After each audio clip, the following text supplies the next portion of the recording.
collection. This simulates a tape machine. So when you think of like Strawberry Fields Forever and stuff like that where they're playing a mellotron is a piece of tape that is cut and sampled. And when they would strike a key, it would actually play the tape through a tape head. And it would simulate.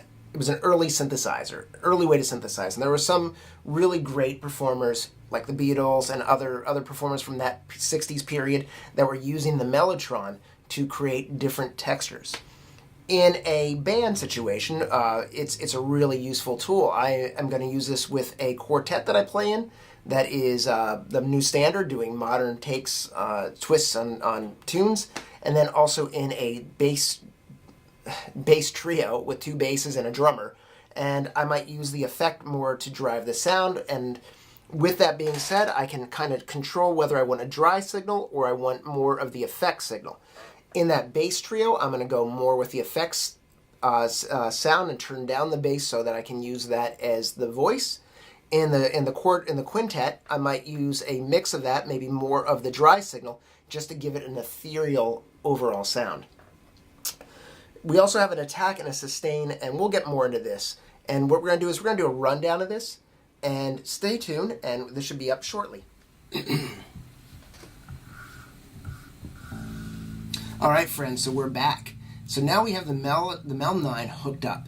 We're going to use the M-Bass 5-string with the high C and the Phil Jones Session 77 for our sound for this.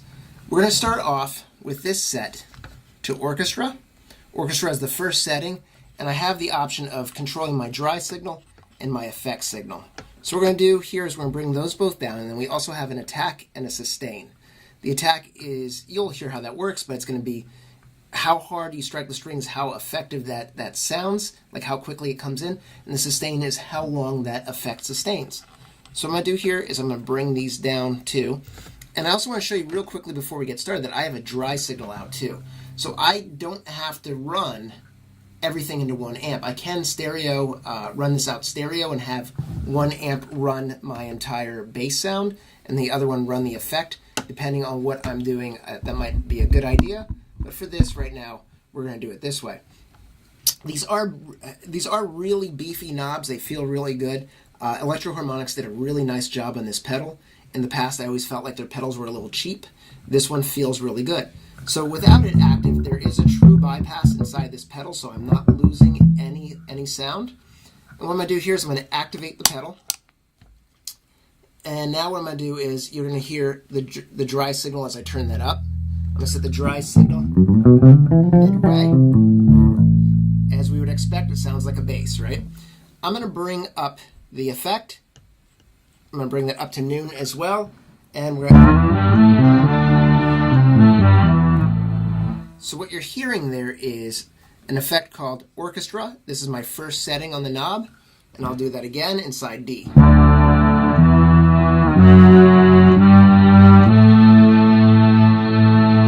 All I'm playing there is a D pentatonic, D, E, F sharp, G, A.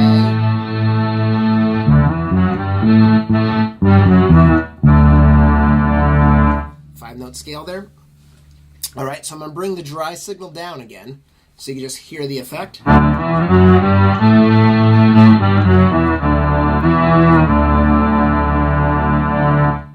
Okay, and that is with the attack and the sustain both down. I'm going to turn the attack up to noon, leave the sustain down.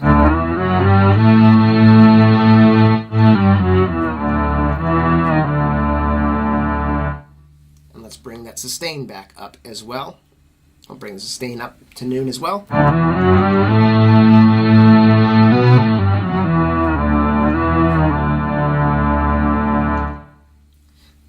Again, I like this effect in a situation where there is either another bass player or somebody's playing a lower register, and I just want to have that effect in there to fill it out. Or if I'm running a loop and I want to just do this effect inside the loop, what I can do is I'm going to bring the bass back in, the dry effect. So there's my dry signal again. I can bring the effect down so I have the dry signal on top.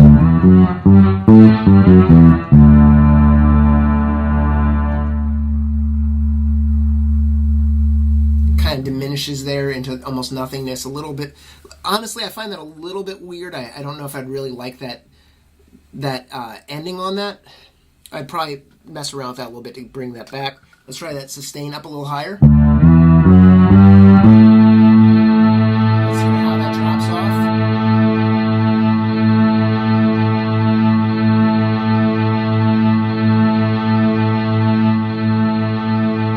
So by controlling that sustain knob, I can almost hold that note out for almost forever. It sounds really cool. Okay, so let's move down to cello. Cello is the number 2 setting on here. And again, I'm going to bring the dry effect down, and I'm going to pull up. Let me read that dry, bring the effect back up. I'm going to bring the sustain back to noon, and the attack back to noon. Same lick.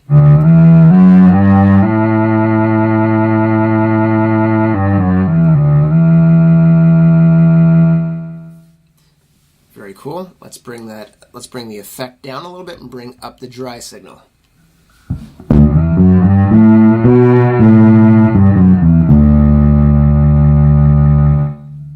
That. Okay, and again with the sustain with strings like a cello.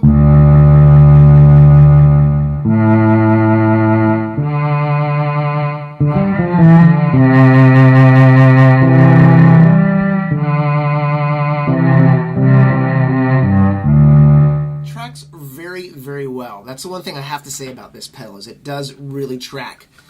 So because here's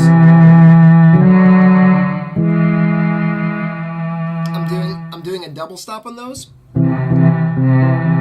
Major third. And it's tracking that really, really well. So next up is strings. That's our number 3 setting.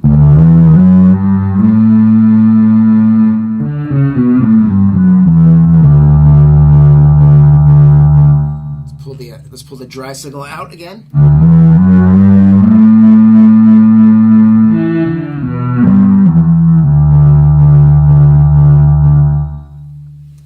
And we can bring the sustain back down.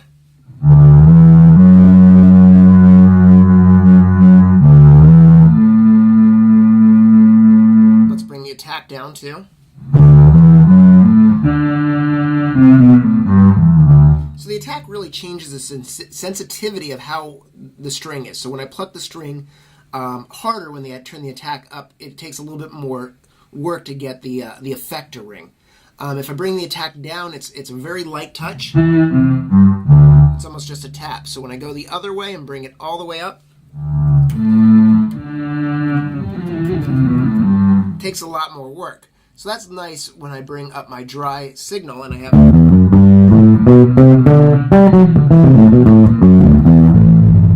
So if I don't want the effect to overpower the dry signal, that comes in really handy. So that might be something that you want to consider if you're playing this in a band situation.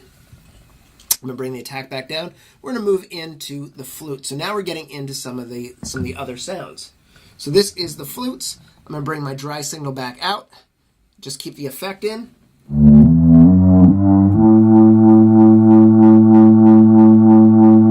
Bring the sustain up.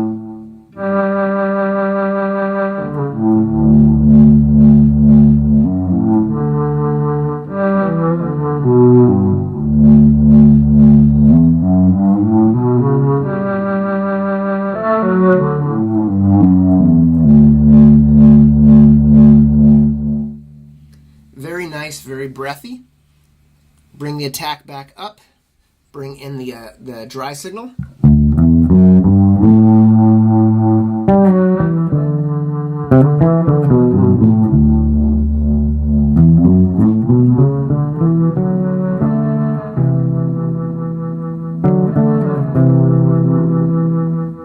Sounds very nice. Let's move on to clarinet. Number 6 setting is clarinet. I'm going to bring this dry signal back down so we can hear the effect again. Bring everything back up to noon. Noonish.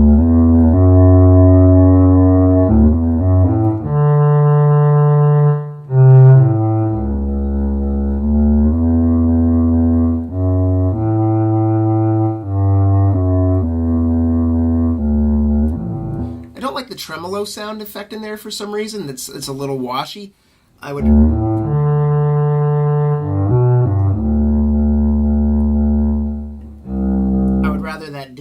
that tremolo effect in there. Let's see if I bring the sustain down.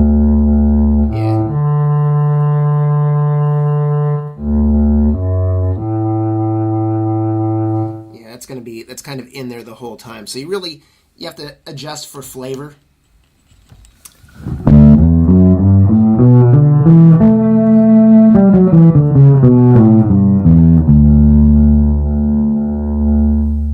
Cool. Let's move on. So we did clarinet. We're going to move on to saxophone. Number 6. Let's bring this effect back, bring dry cymbal back down. Okay, there we go.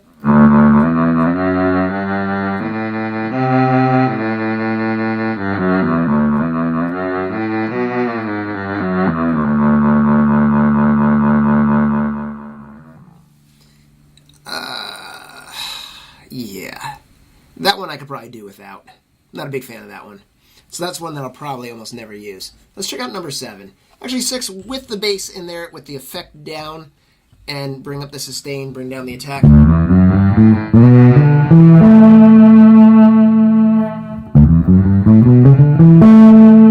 Yeah, still no. Let's go to number 7. Let's check out brass. Again, bring this back up. Let's set this back where we had it.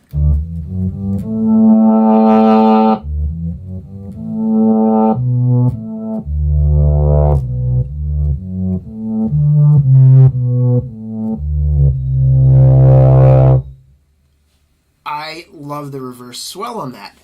That is a really cool effect. That would be really great live.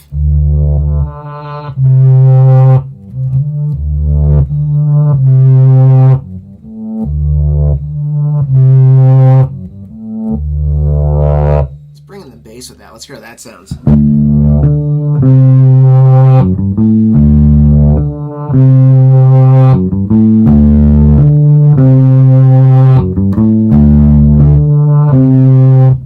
I have to say, I kind of like that without the dry sound in there.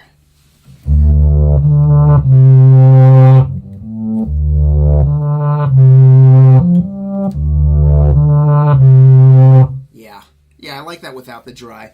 That is a really cool sound. That is a lot of fun. Let's move on. So now we have our low and high chorus. This is pretty cool too. This adds a really cool ethereal effect. I'm gonna bring the volume back down. Let's set it same place.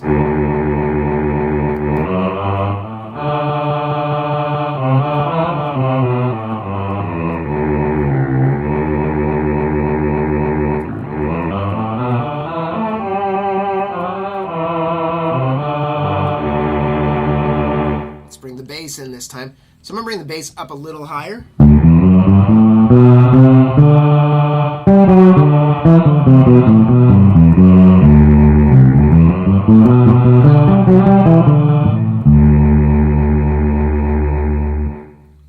Okay, let's go to high choir.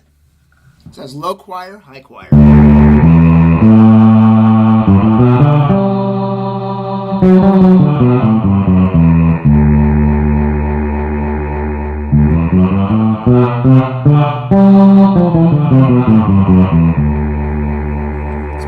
Let's bring the dry signal up.